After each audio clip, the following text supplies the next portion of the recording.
I have a passion for supporting women, especially female founders of businesses, and a little campaign that I started by accident called Women Are Good Business. As you said, we make over 90% of consumer decisions, but we only, in the UK, run less than 1 in 5 businesses. That just doesn't make economic sense. So we're in a position where we want the country to grow economically. It doesn't make sense that women don't run more businesses. At the end of the day, the more women we have doing this doesn't mean less men. It means more people as entrepreneurs and more tax being paid. So it's good for the economy. To attract and keep female clients, you might have to think a little bit differently. And that is not make a product pink. Let me be really clear. I'm really up for starting an ecosystem that creates a bit of FOMO for everyone else, but is open to everyone. And then everyone else will be like, what are you doing over there? I think strategists do like to make it sound like we're like geniuses, but it really isn't as complicated as a lot of people make out. Am I allowed to swear? Yeah. Okay. Stop trying to do shit you're no good at. Hi everyone, welcome to the Reclaiming Bossy podcast. My name is Mahika and this week we're joined by the amazing Sam Cooper-Gray.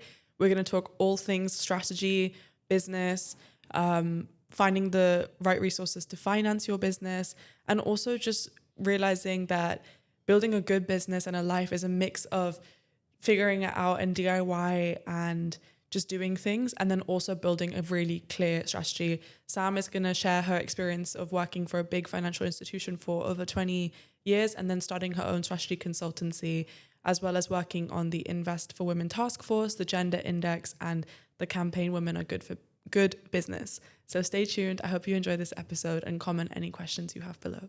Thank you. Incredible. Well, Sam, I'm so happy to be here with you today. Can you please start by introducing yourself as if you're speaking to someone that you've never met before? This is a really good question, isn't it? And I feel like given the stuff I've done over my career and I've trained some of this in other people, I should probably have like a really good elevator pitch. I'm not sure I do. I will start with what my passion is. So the way I would probably describe myself to people who haven't met me is I have a passion for supporting women, especially female founders of businesses. That feels like it has become my mission over the years. But I bit of background, corporate banker for 25 years and now run a small strategy consultancy and a little campaign that I started by accident called Women Are Good Business, which is all about the economics of women and why it's important. That is so fab. And we're going to touch on all the different things that you do to support women throughout this conversation, because there's also the Gender Index, the Invest in Women Taskforce, and all these other bits. But first, I want to talk a little bit more about like, why is this a problem? And why is this something that we're both working towards? Women influence 90% of purchasing decisions, yet investment lags way behind, with only 2% of VC fund. I think less than right now, but less than 2% of VC funding going into female-founded businesses. Now, yes, okay, there's other types of investment, and yes, this is a headline statistic, but why is there still problems for female founders today?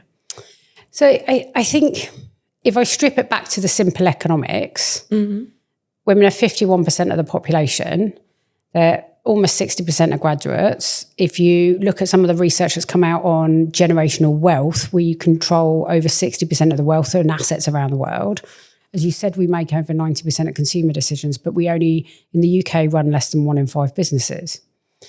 That just doesn't make economic sense. So we're in a position where we want the country to grow economically. It doesn't make sense that women don't run more businesses, because actually it's not because there's a lack of ambition. It's not because they got a lack of skill. And therefore it's good for the economy, for everybody who wants to take part in the economy as an entrepreneur to be able to do it. And I just don't believe that's only 1 in 5 businesses. I think there are more women out there who want to be able to do it. And some of the women who are doing it who want to scale, but the ecosystem they sit in is just not supporting them. That's not good for the economy. You know, I'm an ex-banker. I love a number. At the end of the day, the more women we have doing this doesn't mean less men. It means more people as entrepreneurs, which is, you know, more people getting employment, because small business employs most of the people in the UK, and more tax being paid. So it's good for the economy. And women tend to create products and services for other women. So actually they're creating industries that didn't exist before. So not only do we want everybody to be able to operate in whatever industry they've got a skill in, actually they're creating things that didn't exist before because the men wouldn't have think about creating them because they're not solving problems for other men, they're solving problems for women. Yeah. So it kind of, the better question I would ask is why haven't we got more women doing it already? Yeah, no, this is so true. And this is something that I felt as well. That's why I started this podcast and started the work that I do in trying to give the resources, the visibility to help access funding, clients, opportunities. What would you say to people who think that entrepreneurship doesn't look like them? Like, for example, I never thought that I would be running a business because what I saw as a business owner wasn't someone that looked like me, wasn't someone that thought like me. And I think a lot of women feel that way. But how would you define what it means to be a female founder, having now worked in entrepreneurship, but also in the corporate space? And like, is it a specific type of person, or what would you say for people who don't see themselves in that kind of role? So I think there is let me start off with, I think there are a lot of people irrelevant of gender who don't see themselves as an entrepreneur. And I think the reason is the same, irrelevant of gender, is you cannot be what you cannot see. There's a statistic floating around at the moment, and I will get it wrong, but something like 9 out of 10 children, when asked, couldn't name a female entrepreneur. 8. They go 8. There you go. So I knew I'd get it wrong. And that isn't because that's not their fault. That's because there are less women, and there are less women running those big businesses that they would know for a whole plethora of reasons I'm sure we'll get to. And let me be clear, it's not ambition, it's not skill. But irrelevant of who you are, if you look up and you can't see yourself, it's very hard to imagine yourself doing it, you know. And so, especially for women and people from a lower socioeconomic background, if you're looking around at the ecosystem and the ecosystem doesn't look like you, it's very hard to be comfortable. It's very hard to be confident. It's hard to walk into a room of investors if they're all men and of a certain age and you're a woman. You know, we know women get asked different questions in front of an investment panel. You know, they're more likely, there was a Harvard Business Review piece of research that came out, they're more likely to ask a question around how the women would cope if the business failed, and men get asked, how do we scale it quicker?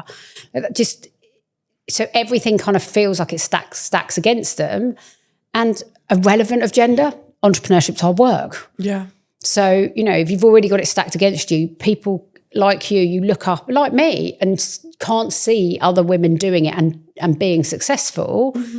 You really have to have some grit to then go, no one else who looks like me is doing this. I'm just going to do it anyway. Yeah. That is really, really scary. And having worked both in corporate and now also in entrepreneurship, can you kind of outline some of the different pros and cons of people who are confused of which path most resonates for them? They can kind of have a little bit more data for their decision. Yeah, I think, and let me be clear, and this is something an amazing lady who I interviewed for my podcast recently said, a lady called Sahar Hassani. I was talking to her about her journey and entrepreneurship, and a lot of people think you're born an entrepreneur. And she says, you're not born an entrepreneur. It never occurred to her to be an entrepreneur before she was one.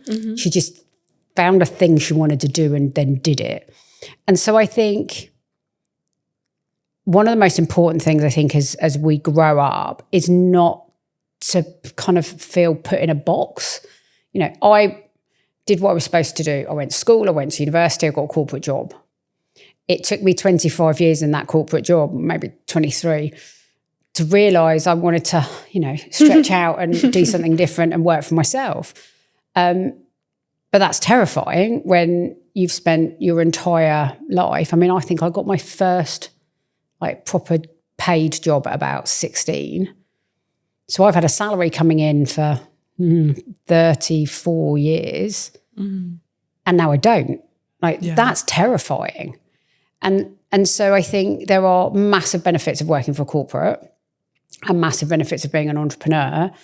And I don't think you have to be one or the other. I think you get to pick, right? And you can do a bit of both in your lifetime. Yeah. I loved my corporate career. I worked for a fantastic company. I got to go all over the world, work with some amazing people. I learned so much. I wouldn't be who I am today if it wasn't for them. Yeah. You know, I've had some tragedy in my life and they properly stepped up as an organisation, looked after me. And you know, and I paid that forward with other people and I learned a huge amount. But on the flip side, I probably got a bit of an opportunity to be an entrepreneur in a big corporate because I used to run bits of businesses. And so you kind of get to do a bit of, with the safety of having a salary. So when you step away from that, it is very different. Having said that, a lot of the people I've interviewed started hustling at a very early age. So there are some people who I do think it is innate in, but I think even if there isn't that for you, that doesn't mean you can't be an entrepreneur. Yeah.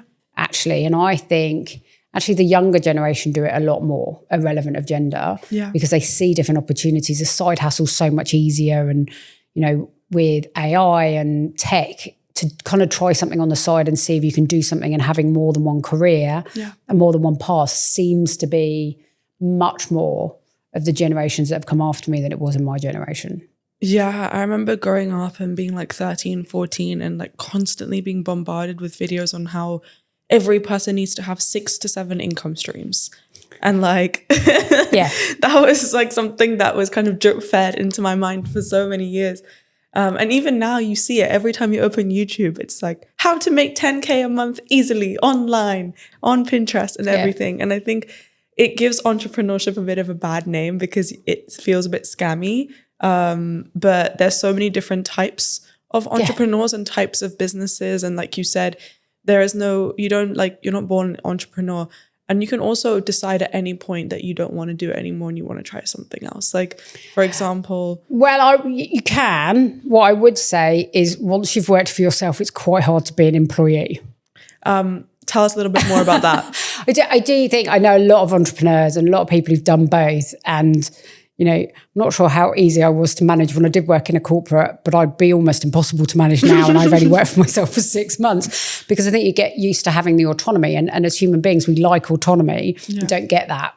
In most jobs, you don't get that full autonomy. And that autonomy comes with its own fear because you're responsible for every decision. But actually... I know so many entrepreneurs who say they're completely unemployable in a corporate space. And I think as a corporate person, there are some people who just don't want to have the stress of working for themselves, which I completely get. And it has been, you know this only too well, it's a massive roller coaster on a daily basis working for yourself in comparison to having a job and someone paying your salary. So I think there are some people who are more naturally capable of dealing with that. But I do know most of the entrepreneurs I know will tell you they couldn't operate in a corporate environment. I like to describe, rather than being an entrepreneur, it's a way of thinking. It's almost a lens that you put on. Because I gave a lecture at university recently and they were asking me like, do you see yourself as an employee or an employer? And I was like, it's not binary like that. It's not a person identity that you put on. It's just a way that you see problems and wanting to solve problems, like you were saying, you find it.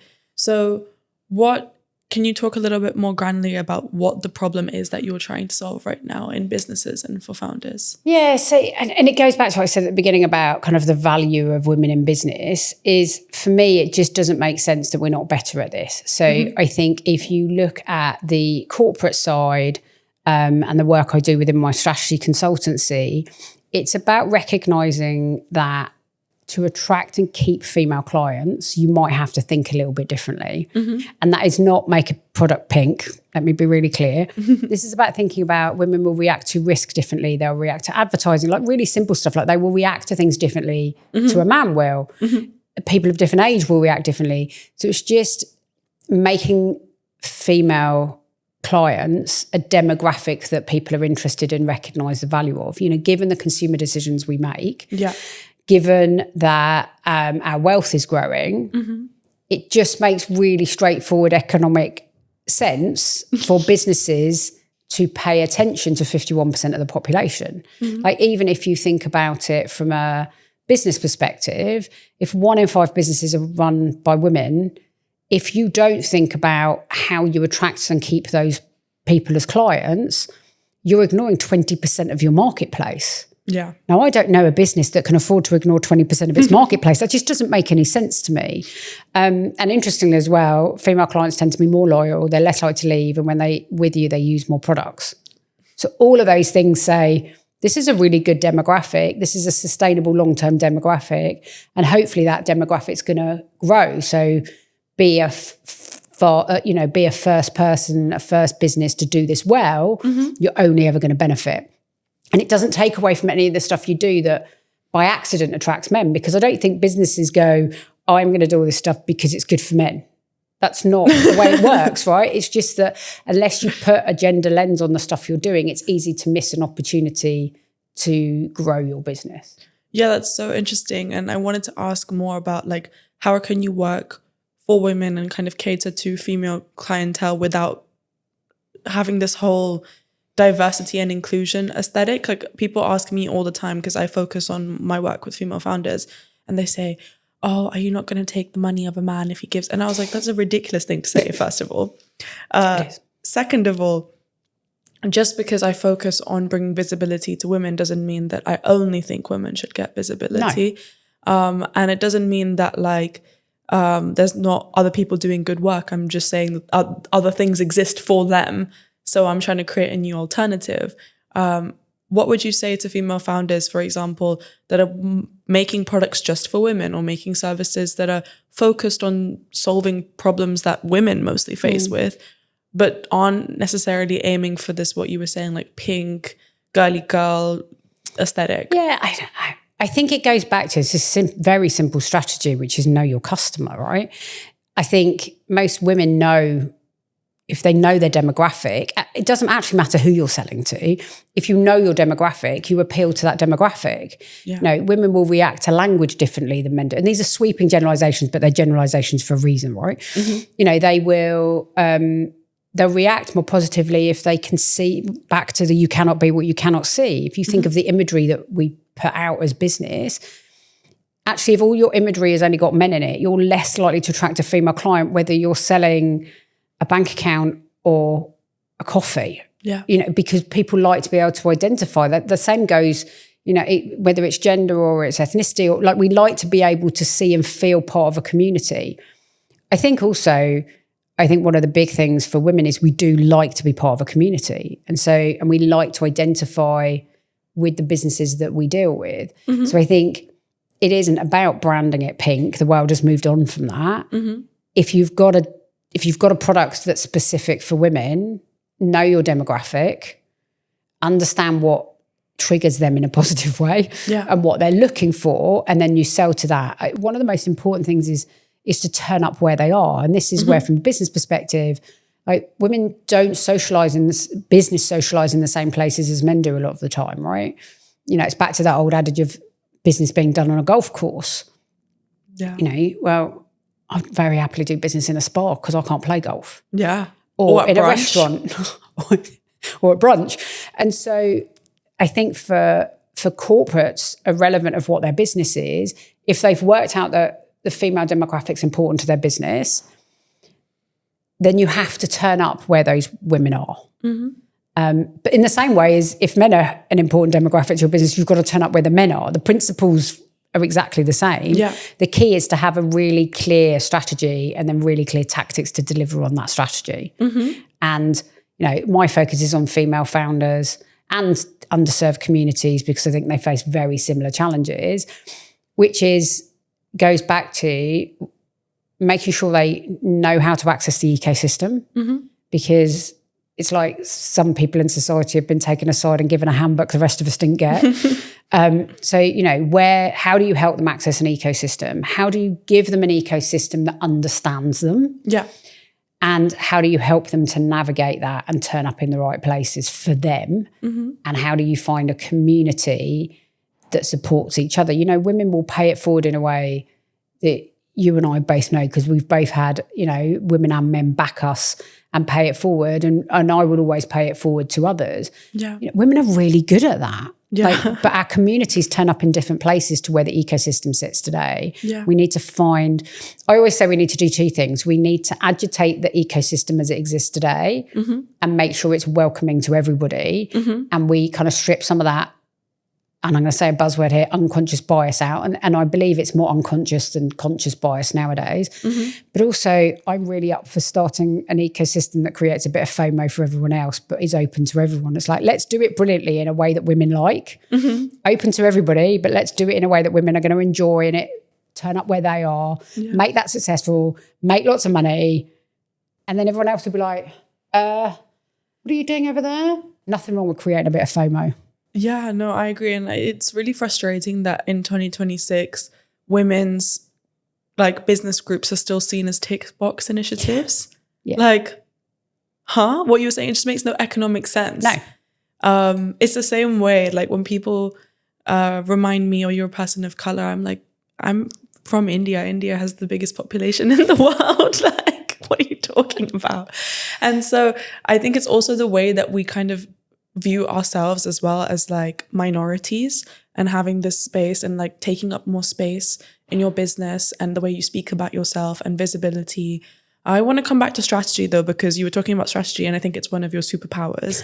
And I think a lot of people are confused as to what strategy actually means. Oh, yes. So aside from knowing who your customer is and where to find them, what are other essential points of strategy that every person who's starting a business that's listening to this conversation needs to think about? So I would strip it back. Lots of people don't really know what strategy is, right? We use it as a buzzword all the time, but you have to, for me, if I'm working with a business or a founder or anybody, or, you know, just coaching a friend on something they want to do, you can strip it down to anything you like, right?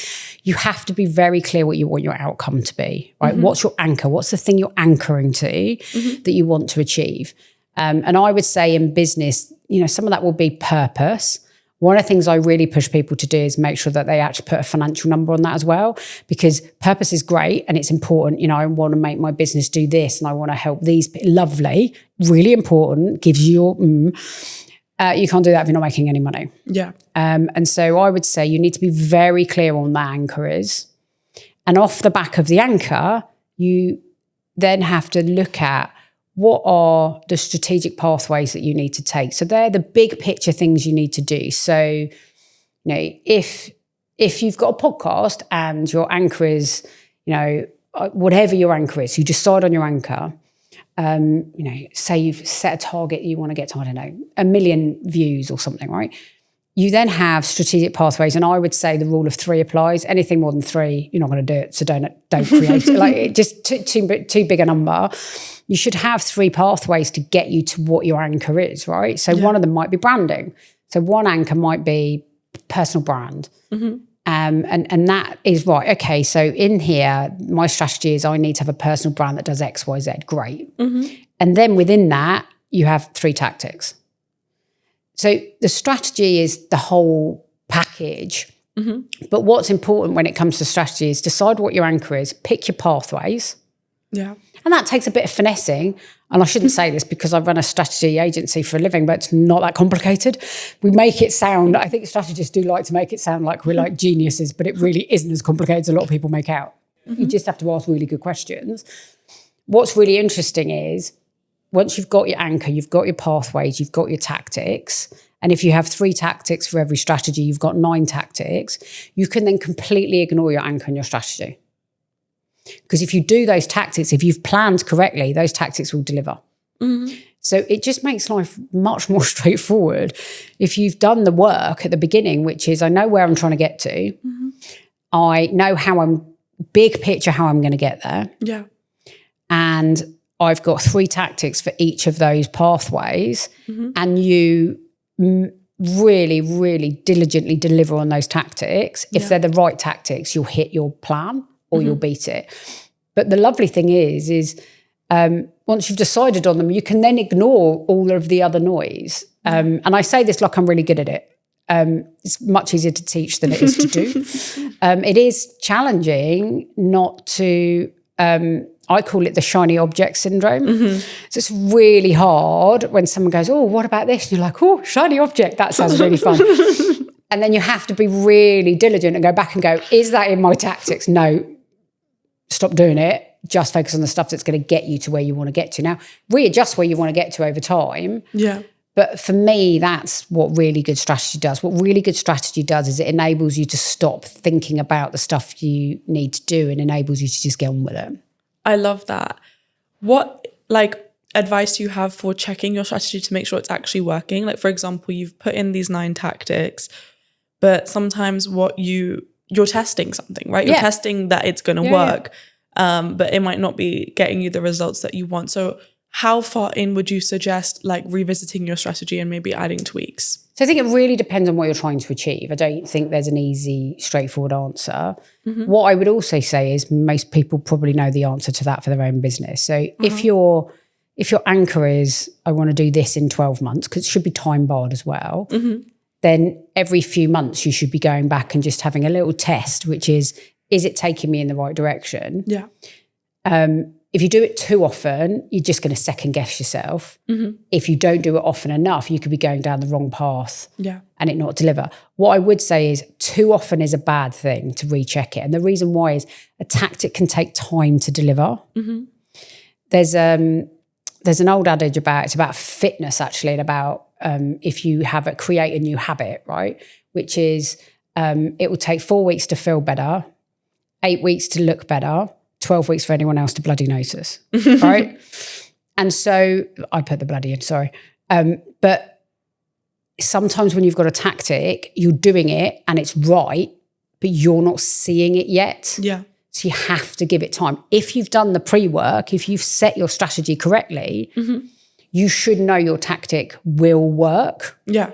And you have to give it time. One of the biggest mistakes you see anybody make in business is when they pivot too quickly. Yeah, that's so interesting. Okay, so aside from giving it time and not getting seduced by shiny object syndrome, do you have any other advice on how to implement good strategy? Because, for example, I created my business on a very DIY approach. I started as a student. I was like, I know how to do these things. I'm going to set up this business. And then as my capacity to do those things became better, I added more strategy, more structure, and now it's way more structure. But for a long time, I had these really like glamorous plans. Like I had a plan of how to like use AI to make my strategy better and like standardize everything and blah, blah, blah. But then I wasn't actually doing it because it felt really unsafe and intimidating.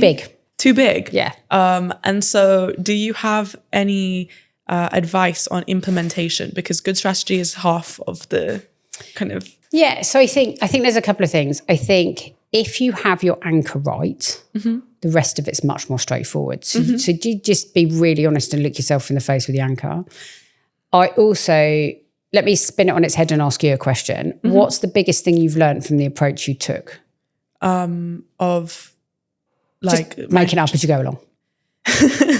Which, let me be clear, is what most of us do, right? You started, it was a side hustle, you were still a student, you learned something, you pivoted, you learned something and pivoted. What's the biggest thing you've taken away from that? That you have to work on your business and not just in your business. Because shiny object syndrome is not just new projects, it can also just be busy work. And the dopamine you get from like doing lots of emails and doing all of this stuff and like, oh my God, inbox zero, blah, blah, blah. And now I have time every week. So Monday I have an hour and I sit and I give myself strategic homework for the rest of the week of like on top of... Gosh, you're so much more disciplined than me.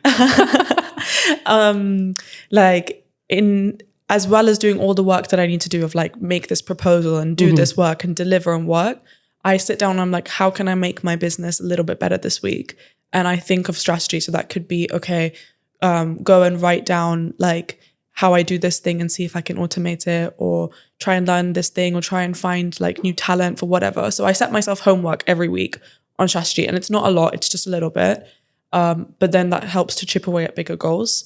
Then Wednesday is learning day, and I have a block of learning time to learn and sharpen my skills, because I know that I started 21 years old not knowing how to do a lot of things. But if I make time to learn what I know I need to learn, then it makes me more confident. And then Friday is money date.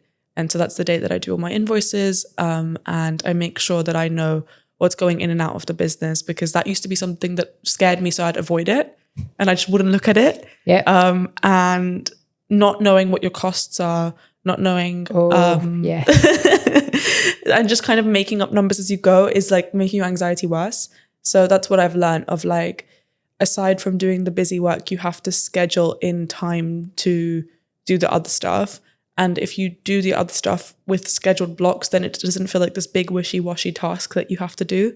It feels like, okay, I have 3 hours that I need to work on top of my business. And then the rest of it is just like doing my to-do list and everything. And it makes it way easier. I love that. And what I would say is if you have your anchor right and you have your tactics right, and you can when you've got those two right, actually this pathway, what people think is the strategy you can kind of ignore is, as long as those tactics are things you need to do that shift the dial, as long as those are the things you do first, then you'll be successful. So it's going back to, and some of those things, some of those tactics might be doing the finances. And you've touched on something that's really important to me. Cash is king. One of the biggest reasons businesses fail is not because on paper they're not profitable. It's because they don't manage their money. And I think, most people go into business because they love the thing they're going into business to do. And I've seen this over, a massive corporate career in banking. They don't go into business to do the money stuff, unless you're a banker. But it's so important to get right. And a lot of people do exactly what you said, which is it's not their bag. So they stick their head in the sand and then they don't know how much money they're making, where an invoice is coming from. And so that probably needs to be part of the tactics to be successful. Yeah. And then you just set time aside to do it and you don't procrastinate. Yeah. And I'm the world's greatest procrastinator, by the way. And I will allocate time to do the things that I know aren't my bag. Give me an Excel spreadsheet, I'm a happy girl. So, I could go down a rabbit hole in Excel quite happily and not do the business development call I need to make because although I love doing that, that's something I have to really psych myself for. So I think when it comes to getting it done, very clear what you're trying to achieve, very clear on the actions you need to take.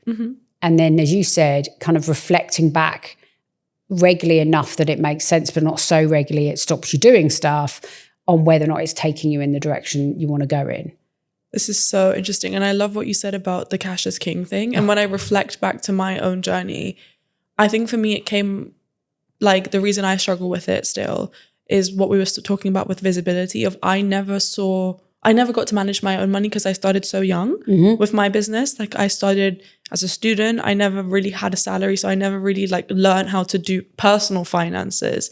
And then I had other people's finances to deal with. And I never really saw anyone looking like me in the age that I'm at, the stage that I am at, doing all of these things. So I, one, didn't know if it was possible. Two, it just seemed completely out of my wheelhouse doing a humanities geography degree, doing banking stuff and trying to figure out where. It was just so different to the identity that I had around who I am and what I can do. And I think that's something that a lot of women struggle with.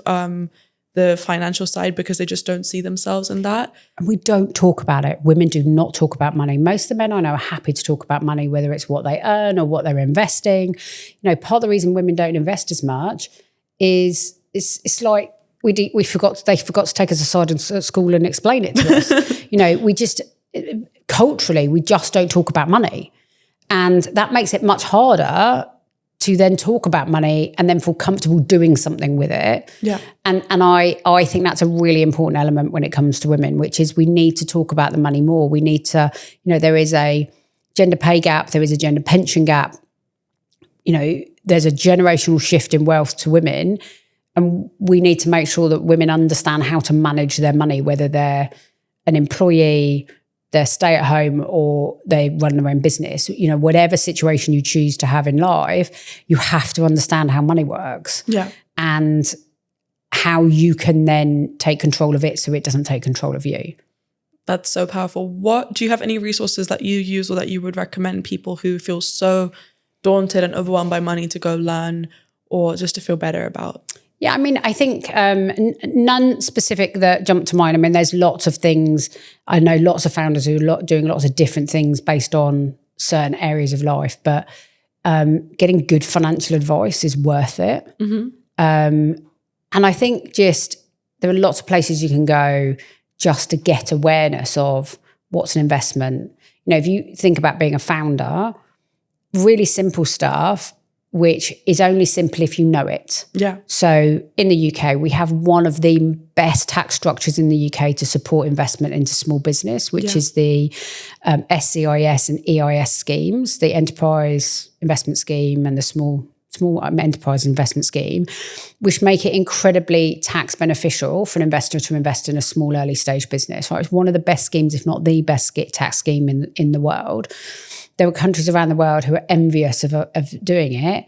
And if you don't know that exists, you're missing out on an opportunity to get investment, which might super scale your business quicker than it would be if you didn't take investment. But then it's the education piece also goes to, once I can take a salary, do I pay into a pension? Why would I do that? And I was very lucky. I was raised by my mum was really up for making sure we understood money and raised us to be independent women. And so from an early age, I was very clear that, I took a pension. I've been paying into a pension since I was 21. First job out of university. First question I asked them is, do you have a pension scheme? Wow. And they thought it was insane. But I've paid into a pension because I knew, because I'd been taught it. So if you're not taught it, you do have to go out there and find that information. But there's lots of different places that you can go to find out that information and just talk. Do you know what the easiest? Talk to other people. Because if everyone you know doesn't know, go find someone who does and get them to explain it to you. There are some really simple things you can do to support your future, support yourself, and support others. Very important. For the founders that are listening, or for the aspiring founders, what are the most essential bullet points of things that they need to know in terms of having good, if they have to design a curriculum of, I need to learn how to do business financing. Yeah. There's so much noise on do this, do this, do this, do this. Like, for example, I'm not fundraising. So if I'm trying to start out with just knowing the basics on my finances, I don't need to go create a complex fundraising financing model. Like, that's not useless information to me for now. But what are the most essential things that founders need to know to have the money to be able to run everything smoothly? Easy. I can give you one word. Yeah. Cash flow. What does that mean? Break it down. So create a cash flow forecast. I mean, everybody now most founders, if you don't, you probably need one, is have an accounting tool of some kind, a Xero, a free agent, something like that. They will do most of this for you now, but you can actually just go into AI and just say, here are numbers, create me a cash flow. So cash flow is how much, ignore the invoicing and stuff, how much actual money have I got coming in and when am I expecting the money to come in? How much money, what are my costs? So what's going out? Not complicated. What's coming in? What's going out? What's left? Right? That's your cash flow. Don't forget tax. We have to make sure you put your tax aside. Off the back of a cash flow, you can then forecast your cash. As I said, cash is king. And then an accounting software package will put that into what we call a profit and loss. So how much money am I making? Am I making money or am I losing money? And I would say one of the biggest things you can do is do yourself that on an annual basis for your personal finances as well. So create your own profit and loss. And then there's a thing called a balance sheet, which is literally at one point in time, what does it look like?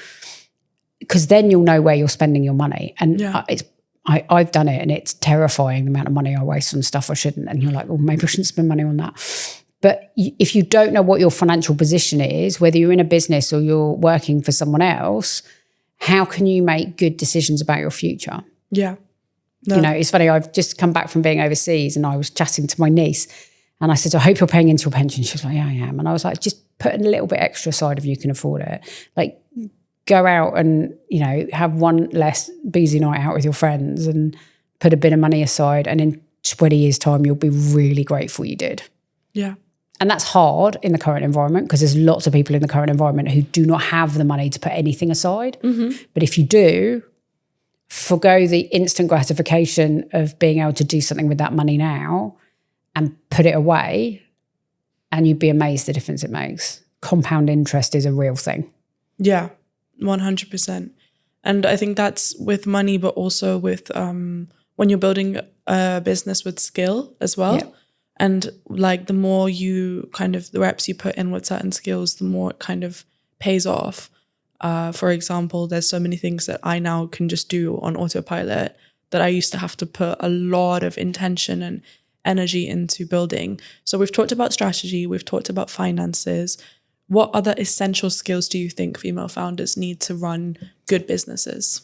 So I'm going to share a piece of advice that was shared with me, which is the only reason my podcast exists, and probably one of the big reasons that I've got the guts to actually leave my big corporate job and go out on my own. Mm-hmm. So there's an amazing lady called Edwina Dunn, who is the founder of The Female Lead. She's an absolute rock star. I love her.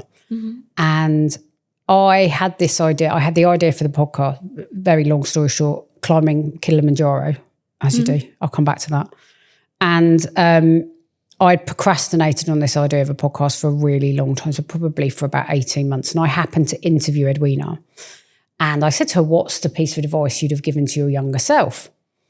And she said, am I allowed to swear? Yeah. Okay. She said, stop trying to do shit you're no good at. And I was like, okay, that was not what I was expecting. And she said, focus on the things you're brilliant at. Like there's some things, not to say don't learn and don't grow, but there's some stuff that is just not your bag. Right? So if the finances aren't your bag, get someone else to do them for you. Make sure they're done, but you don't have to do them yourself. And I'd been procrastinating about the podcast because I was like, I don't know how to, and this was before AI. I mean, the difference in the last few years has been amazing, but I was like, I don't know how to build a website. I don't know how to edit. I don't even know how to record. How would I do it? Like the actual interviewing, I wasn't worried about because I've done that for years. Mm-hmm. And I can talk the hind legs off a donkey. But all of the periphery that sat, it's like, I don't know how to do social media. And then she said this to me, and it was just like this epiphany was like, well, I don't need to know how to do all of that. I need to find other people who have those skills to help me. Yeah.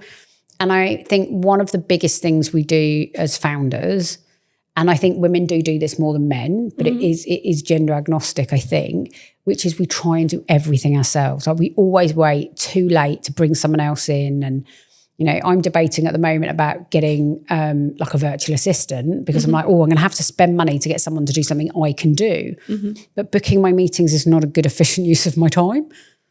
And so I probably should have done that 2-3 months ago. Mm-hmm. And I'm like, can I spend the money? And I'm like, well, I just need to spend the money because actually spending that money frees me up to make more money, and I'm worth more money.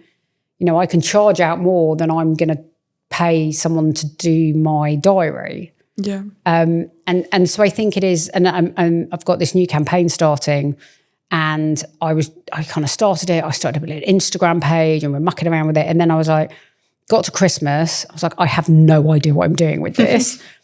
I love it as a concept, but it's not very well rounded. I can build that strategy out. That's not a problem. But then how do I deliver it? And so I actually realized, I'm just going to have to pay someone to do it for me, to do the bits I don't know how to do. And I have this amazing lady who I'm working with, who I used to work with, who actually helped me with the first podcast, who's helping me build out all the branding, the socials for the campaign and the project. And I feel like a weight's been lifted off me because she's so much better at it than I am. Like within a week, she'd come up with a new brand. I was like, I love that. I spent 3 weeks mucking around on Canva and it wasn't very good. She's had a couple of days and it's clean and it's beautiful and the wordings. And so she has that skill. I didn't have that skill. Yeah. And so I think that's the biggest thing, which is get other people to help and find a way to do that. And there are lots of different ways you can do that in business. Some of it is you will have to pay people. If you want to, you can give up sweat equity. If you can find someone who's interested in doing it and can afford to do it, for kind of future payment. But there are always ways, the community of founders is a pretty close one, right? Yeah. But I think one of the biggest things is realize that you're not an island. You don't have to do it on your own. Yeah. I think a lot of women struggle with this because there's almost this like morality or badge of honor that you feel like you get from doing it all. Must do it all myself. Like I have that sometimes. I don't know if I'd call it like struggle mindset, hustle culture, control of what it is. Bit of all of the above. Bit of all of the above. But like, how can you find the right talent for yourself, Yeah. then delegate, and also give clear instructions, because I think sometimes we blame people for not doing the thing properly, but we haven't explained outlined our expectations. Yeah. So what advice do you have around like making that process easier? I think the biggest thing is accept that it won't always be perfect. You're going to make mistakes. But also, it doesn't have to be perfect. It doesn't have to be done exactly the way you'd have done it. And I think that control piece for any, not just founders, I was like this in my corporate job, is if you're going to get someone else to do it, all you can do is train them and tell them well what you want, and then let them do it in their own way. Yeah. Because if you then try and control what they do, that's not delegation, that's duplication. And so you have to accept that someone's going to do it slightly different to you. And sometimes it will be better than the way you would have done it. Sometimes it won't be quite so good. Sometimes it will be a disaster because that is life. But you can't scale anything, whether it's your own skill or a business or the bit of the business that you work for in a bigger business. You can't scale anything if you try and do it on your own. Yeah. And you'll just kill yourself trying. That doesn't work for anybody. I think this ties back to what you're saying with strategy as well. Of one thing that I've seen myself unlearn and a lot of early stage female founders is like this idea of working harder and struggling more doesn't necessarily mean more success. No. And actually taking a step back and resting or delegating or finding like the key actions that you need to like move your business forward is actually more helpful, and doing less and just doing less with more intention.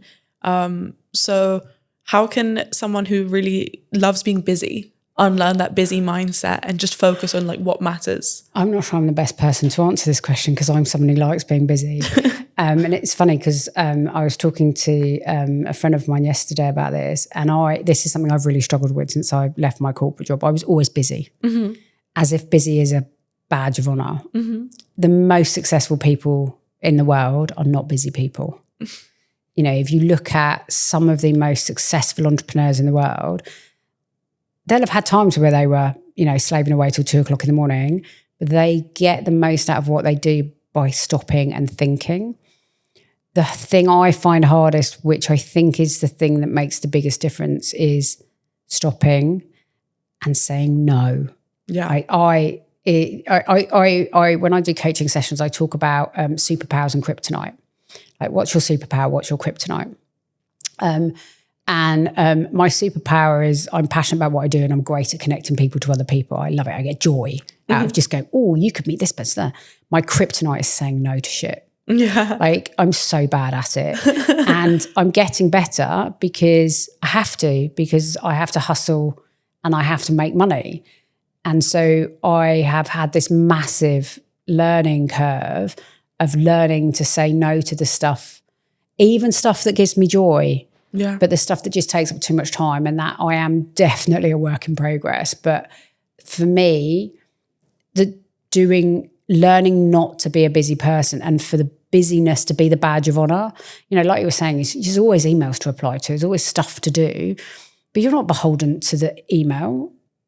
You know, back to what we were saying about how do you become successful, is some of the most successful things you can do is to sit and think about what you do next. What's the next big move? Yeah. Spending the time on that rather than on the doing. Yeah, 100%. And maybe get someone else to do the doing, or just stop doing even stuff that might be successful. Some of the most successful businesses that I work with, the thing that makes them successful is they've actually stopped doing things that make them money, because they're not the thing they want to spend the rest of their life doing. So they'll have a selection of things the business does. They might all make money, but some will make more than others, and some bring them more joy than others. And actually, and this goes back to the strategy, if you know what your anchor is, actually saying no to business that's still business is easier if that then frees you up to do the thing you really want to do. Yeah. But it is a skill and a muscle, and it must be flexed. I think it's all part of just being grown up, and this links onto your podcast. So tell us a little bit more about A Beginner's Guide to Being a grown up, and what does it mean to you, and the backstory. You mentioned Kilimanjaro, but like talk us through that journey. Okay, so Yeah, so I started the Beginner's Guide to Being a Grown-Up just over a year ago. We had our first episode. We're actually we're going to be at episode 50 soon. Congrats! Where I somehow, idiot that I am, just agreed right at the beginning that if we got to 50 episodes, I'd be interviewed. So the 50th episode is actually me being interviewed. That's so exciting. And today aside, I'm much more comfortable interviewing other people than I am being interviewed, mainly because I'm nosy. But it started, so I second attempt, failed on my first attempt to Kilimanjaro, second attempt climbed Kilimanjaro back in 2022. And I, up until that point, had never really believed in mind over matter. We got to summit night and it was -10. It's pitch black because you start at like 11 o'clock at night. In the freezing cold, you can't see anything, head torch on. And one of the guides said something that I will never forget, which is you have to get out of your own head. You're going to spend the next 6 hours climbing in the dark and the cold. If you think about the fact that you're climbing in the dark and the cold, you're never going to make it to the summit. And I realised that's why I hadn't made it to the summit. My head was in the wrong space the first time I tried it. And we got about an hour and a half in. I remember looking at my watch and going, what am I doing? Like I got royal self-talk in my head, which is, what am I doing? I need to get off this mountain. I'm never going to make it to the summit. I didn't make it. All that self-talk you get of like, oh, why are you doing it? And I gave myself a little talking to, and I was like, right, the guide said, think about something else. I was like, what should I think about? And I was like, if I wrote a book, what would it be? Mm-hmm. And I thought, wow, what about all of the things, the nuggets of knowledge that people give you, where do all of the adages you get, your parents give you when you're kids, it's like the answer to things. I remember the big one that struck me on that night, probably because I was climbing a mountain in the cold and I'd lost my gloves, was my mum used to say there's no such thing. We did a lot of hill walking as kids. There's no such thing as bad weather, just poor clothing choices. And I was like, I wonder where that came from and what are the other things that I can learn and that other people can tell me maybe. I'll interview some people. 4 hours later, that was a podcast. And there's a false summit called Gilman's Point on Kilimanjaro. And then you've got about another hour and a bit for the actual summit, but it's relatively flat. And we got to this point and everyone's like taking all their bags off and, feeding us ginger tea and giving us a rest. And I was like, no, I got my phone out and I just did this for 10 minutes. I was like, what are you doing? I'm writing a podcast. I was just sat on it. And that's where it came from. Yeah. And basically what I do is I just interview people I find interesting about their lives and their journey to being an adult. Mm-hmm. And, the universal truths that I found out of it is absolutely nobody has any idea about being an adult. All of us come from very different experiences. We are all more resilient than we think we are. Like the things that people have told me they've been through, and you're just like, how are you standing? And we are all just making it up. Yeah. Like I've spoken to so many people who've inspired me over the years. And I'm like, right, so, what have you learned about being a grown-up? They're like, I'm not a grown-up. I'm like, no, me neither. So it's been great fun. But I have a new podcast coming out. Tell us a little bit about it. What can people expect?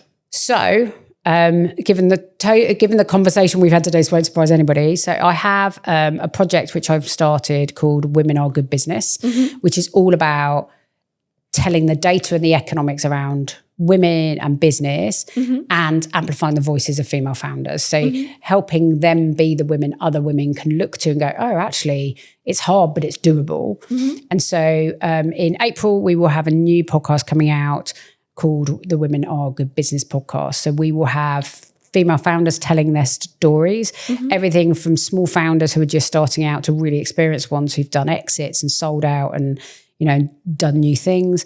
And we will also have experts coming on to help with those stages of the journey, whether it's getting from idea and ideation into a product, whether it's how you exit a business well, whether it's how do I get finance, should I take debt, give equity? Mm-hmm. So the plan is that we will interview founders and experts and bring together that community. And although it's focused on women, it's not just for women. Mm-hmm. So the aim is that everybody will learn from that journey. Mm-hmm. And we, in the midst of it, we will tell all the data stories and we will tell the stories of the women who are smashing it.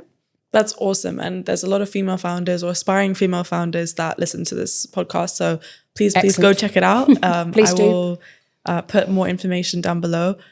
Since you're speaking to a lot of young women starting their careers or in the starting phases of their careers, maybe wanting to build something or building something, given all the experiences that you've accumulated, what would you say is one thing that you wish every young woman starting her career or business would know? So this is quite a simple one for me, partly because I've probably given a very similar answer on my own podcast when I was interviewed, which is stop worrying about what other people think. Mm-hmm. I think as young women, society tells us to really think and worry about what other people think about us. Mm-hmm. And the reality is they're all too busy thinking about themselves. Right? Mm-hmm. Either they're not thinking about you at all, or they are, and who cares? But the reality is most of the time they're not thinking about you at all. They're too worried about you, what you're thinking about them. And I think it holds a lot of us back. When it comes to starting a business or going for that promotion or asking for a pay rise, put it down to the basics of what's the worst that can happen. The worst that can happen is you fail and you learn something. Mm-hmm. And one of the things I've learned from interviewing the fantastic people I've interviewed for the current podcast and the prep we're doing for the new one is there is a really common theme in successful people, and it's that they learn to fail quickly. Yeah. And actually they're okay with it. And it's taken me a long time to learn that. But I think if you can stop worrying about what people think about you, the reality is failing becomes easier. And the quicker you learn to fail well, the quicker you learn what not to do and the more successful you'll be. I love that. I think for me, one of the things that I've really been embracing now that I care less what people think about me is like being bossy. And that's why I kind of rebranded this podcast and this community. What does being bossy mean to you? Are you reclaiming it? And do you have any final words? I mean, it goes back to, I can't remember who's, I think it might have been Beyonce who did I'm not bossy, I'm the boss campaign, which I love. I think we think, and I love the fact that you're reclaiming it because bossy is something that you only ever hear women called, not men. Yeah. I don't really care if people think I'm bossy. Yes. As far as I'm concerned, I'm the boss. So yeah, you are. You either get on board or you leave. No, I love that. And that's exactly why I decided this branding, because I don't want anything explicit like her, she, woman in the name. I thought that was like maybe a little bit too like obvious.